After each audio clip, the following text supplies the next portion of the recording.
ডিম নিয়েছি।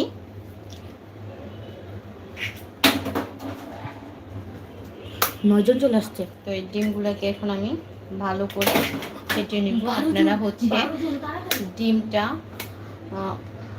অনেক সময় পুডিংটা ভালো করে জমে না, তো আপনারা ডিমের পরিমাণটা যত বেশি দিবেন পুডিংটা তত ভালো করে জমবে।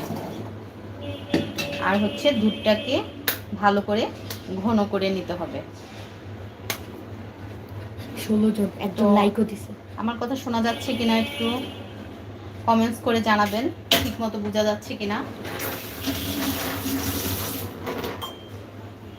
তো আমি এখন একটা হ্যান্ড বিটারের সাহায্যে ডিমগুলোকে ভালো করে ফেটিয়ে নিব।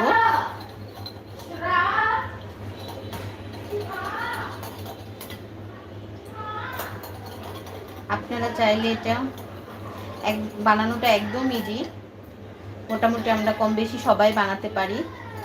তো আপনারা যদি ছোট ছোট করে এই কাপ পুডিংগুলো বানিয়ে বেবিদেরকে দেন স্কুলের মানে টিফিনে বা এমনি সন্ধ্যা স্ন্যাক হিসেবে যদি দেন, তাহলে বেবিরা খুব এনজয় করে খায়।